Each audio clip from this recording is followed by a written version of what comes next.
सीताराम, जय माता दी सभी को। जैसा कि आप सभी को पता है कि नवरात्र चल रहे हैं और आज 7वां नवरात्रा है। जो 7वां नवरात्रा होता है वो माँ कालरात्रि को समर्पित होता है।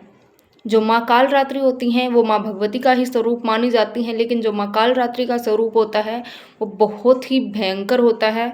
तो आज इस वीडियो में हम बात करेंगे माँ कालरात्रि जो होती है उसके स्वरूप की, उसकी साधना की, शक्ति की, और किस प्रकार से आप लोग कर सकते हैं। इनकी साधना करने से आप लोगों को किस प्रकार से आप लोग आगे बढ़ सकते हैं और आप लोगों को साधना करने से, माँ कालरात्रि की साधना करने से किस चीज़ की प्राप्ति होगी। तो इसी के बारे में आप सभी को मैं जानकारी दूंगी। आप सभी वीडियो के एंड तक बने रहिएगा।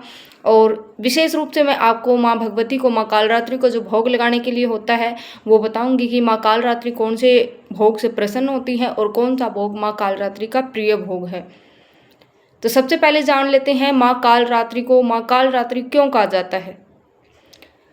जो माँ कालरात्रि होती है, जिस प्रकार से काल यानी कि जो काली होती हैं, बिल्कुल काली होती हैं, और रात्रि यानी कि रात में विचरण करने वाली, यानी कि जो काली रात में विचरण करती हैं, उन्हीं को माँ कालरात्रि का नाम दिया गया है और उसी को हम माँ कालरात्रि के रूप में जानते हैं।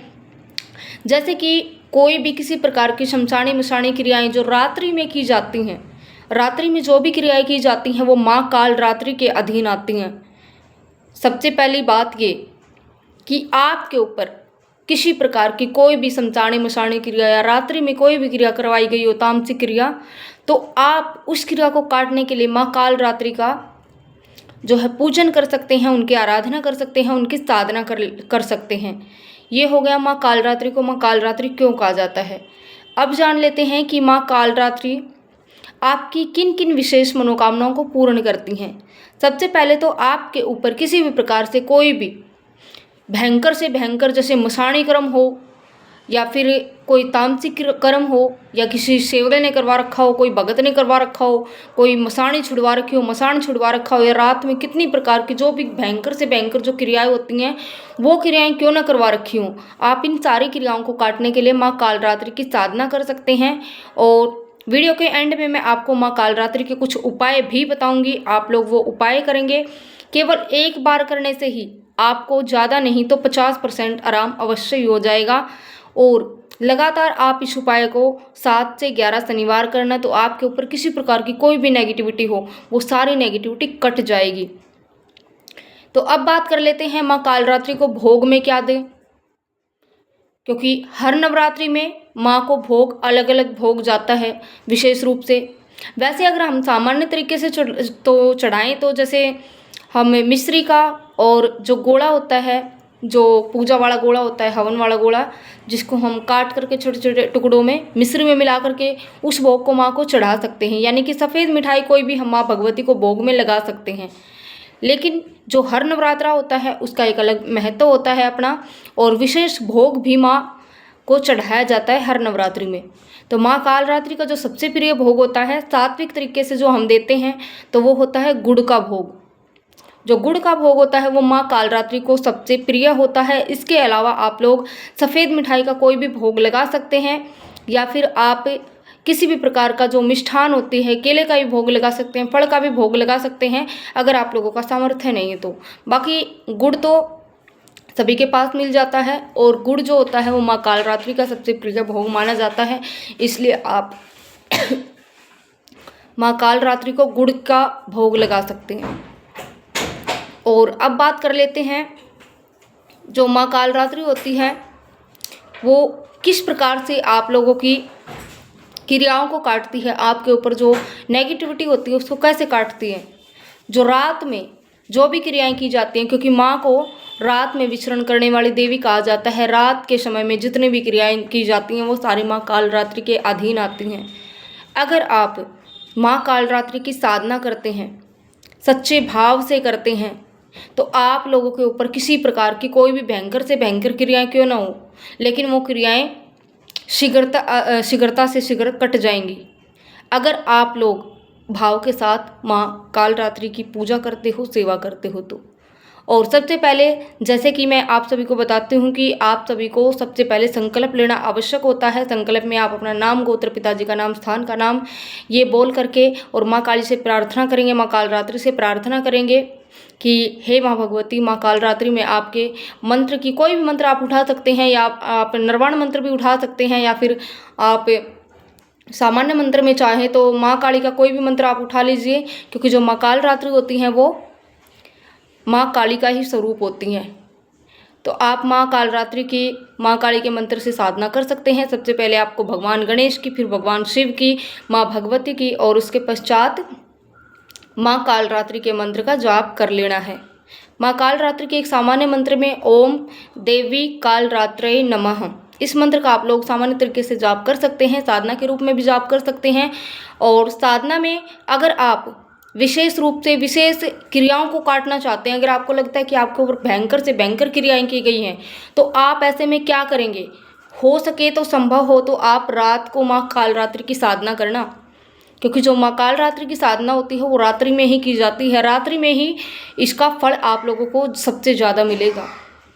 और अब मैं बता देती हूँ कि आपको सावधानियाँ क्या क्या बरतनी हैं।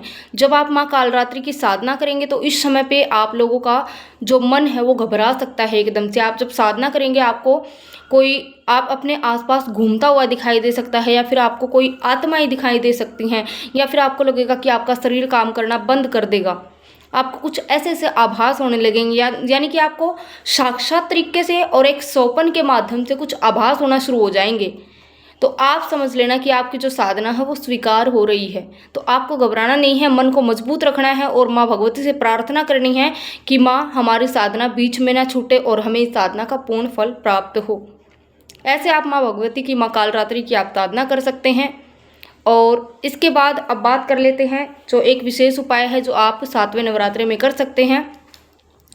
उसके लिए माँ भगवती का आदेश लग गया था, तो जब बहुत ज़्यादा आवश्यक हो तभी आप लोग इस उपाय को करना, बाकी आप लोग कर सकते हैं अगर ज़्यादा समस्या आप लोगों के साथ में है तो। सबसे पहले आप लोगों ने क्या करना है, एक गोला लेना है। गोले में आपने 125 ग्राम उड़द लेनी है, उड़द की दाल होती है ना, जो काले उड़द की दाल होती है, और 7 कपूर की टिक्की, 7 मोड़ी के धागे और 5 पतासे, उनके ऊपर तिलक करना है रोली से। और एक सिक्का आप लोगों ने डालना है, अपनी हाइट के बराबर का काला धागा आप लोगों ने उसमें डाल देना है, और 7 बत्ती घी और तेल की उसके अंदर ही डाल देनी है आप लोगों ने। और आपकी जो मनोकामना है वो लिख करके आप उसके अंदर डालेंगे। और उसके बाद जिसके भी ऊपर कोई तंत्र किया गया है या कोई क्रियाएं की गई हैं, उसकी एक फ़ोटो आप रोली से या फिर किसी भी चीज़ से उस फोटो को लाल कर दीजिए, काला कर दीजिए, जिससे कि वो फ़ोटो किसी को दिखाई ना दे। ऐसा करके आप गोले के अंदर ही वो फ़ोटो डाल देंगे, और उसके पश्चात गोले को बंद करके उसमें एक कील लगा देंगे, जो कील होती है ना लोहे की, जो आर पार गोले के निकल जाएं। ऐसा आप करके और फिर 9 बार उसको मोड़ी के धागे से बांध दीजिए। ये एक सात्विक उपाय है, माँ कालरात्रि का उपाय। आप माँ भगवती का नाम लेकर माँ कालरात्रि के नाम से इस उपाय को कर सकते हो। और सबसे पहले आप लोगों ने संकल्प लेना है कि हमारे शरीर पे या हमारे घर में जिस प्रकार का कोई भी क्रियाएं चली हुई है, कोई बंधन चला हुआ है, किसी प्रकार की कोई समस्या चली हुई है, तो माँ कालरात्रि आपके अधीन ही सारी क्रियाएं आती हैं। आप इस नेगेटिविटी को काट दीजिए और हमारे शरीर को स्वस्थ करिए। और निश्चित ही अगर आप भाव के साथ में कार्य करोगे तो आपके ऊपर चाहे कितनी भी भयंकर नेगेटिविटी क्यों ना हो, वो नेगेटिविटी एक झटके में समाप्त हो जाएगी। आपको 50% लाभ मिलना शुरू हो जाएगा अगर आप इस उपाय को भाव के साथ में करते हैं तो। और सावधानियां आपने ये रखनी है कि आपने ब्रह्मचर्य का पालन करना है। सुबह स्नान आदि करके आपको किसी के प्रति कोई कटु वचन नहीं बोलने हैं, आपको सात्विक भोजन का प्रयोग करना है। और आप व्रत में हैं तो आप व्रत भी रख सकते हैं, और व्रत नहीं रख सकते तो आप सामान्य तरीके से भी माँ की साधना कर सकते हैं। और विशेष रूप से आप माँ भगवती का आशीर्वाद प्राप्त करना चाहते हैं, बहुत भयंकर आपके ऊपर कोई संकट आया हुआ है और उस तरीके से आप लोग माँ भगवती की साधना करना चाहते हैं, तो आप लोग या तो काले या फिर लाल वस्त्रों का प्रयोग कर सकते हैं माँ भगवती की साधना में। काले या फिर लाल वस्त्र पहनकर ही आप माँ कालरात्रि की साधना करें, इससे आपको विशेष कृपा प्राप्ति होगी। और आज की इस वीडियो में सिर्फ इतना ही। और किसी को कोई जानकारी चाहिए या किसी प्रकार से कोई डाउट हो तो वो वीडियो को कमेंट डाल करके पूछ सकता है। किसी प्रकार का कोई भी डाउट हो, आप सभी के सारे कमेंट का रिप्लाई किया जाएगा, ज़्यादा से ज़्यादा कोशिश करेंगे। और खुश रहो सभी। माँ भगवती और बाबा सभी की मन की मुरादें पूरी करे। जय माता दी सभी को। सीताराम।